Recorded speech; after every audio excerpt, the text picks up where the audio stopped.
this is sort of a two-part question. Maybe it's the same answer, but my first question would be, what is the influence that you hope to have? And then I think my second question, kind of wrapping that up, and I feel like they might kind of overlap, but ultimately, what is it that gets you out of bed in the morning the most? Yeah, I mean, it's, I actually tell my clients this, and it's funny.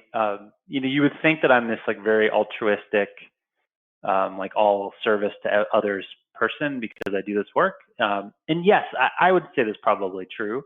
But what's my primary reason for doing this work? I do it because I love it. Like, like it's actually really selfish from that lens. I don't have some like illusion about um, saving the world. That's not. I'm not out to save the world. I'm not out to um, to like change lives. So it is an effect of the work, certainly, that people have profound experiences, and their feedback is there, and the track record's there. But why do I do it? I do it because I love it. And to me, and this is something I do address with clients all the time, if you're not doing work because you love it, or if you're not doing it for your own reasons, it's not sustainable. When you go out with some big why that is like, I'm going to change the world, like that's not a sustainable thing. Like, imagine if you were Superman or Superwoman, like when would you get a day off? Right? That would be the hardest job in the world because you would never actually be able to stop.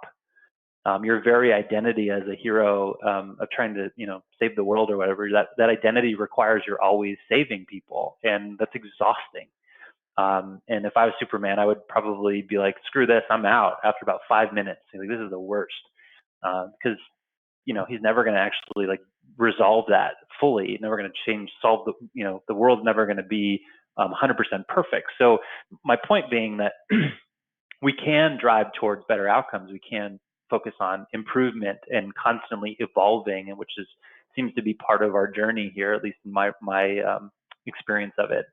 But at the same time, if I'm not doing it because I love it, then it's kind of wasteful. So that really is the motivator for me. It's really the thing that I love. I love the learning and the constant puzzles and all of that. And then the effect of that is that people have profoundly positive experiences. They meet partners. They have much better marriages. I mean, there's all these like ancillary effects, and we're talking about their company. It's this wild thing because we're not excluding the human in them.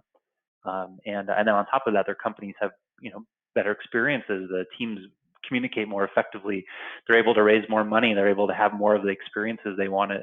The whole point of they started the company in the first place. So yeah, so it's a little bit different than maybe others might say, but I don't know any of my colleagues that don't do this work because they love it. They truly are driven by the joy of the work itself. And then the secondary effect, of course, is that they get to have an influence and impact on others.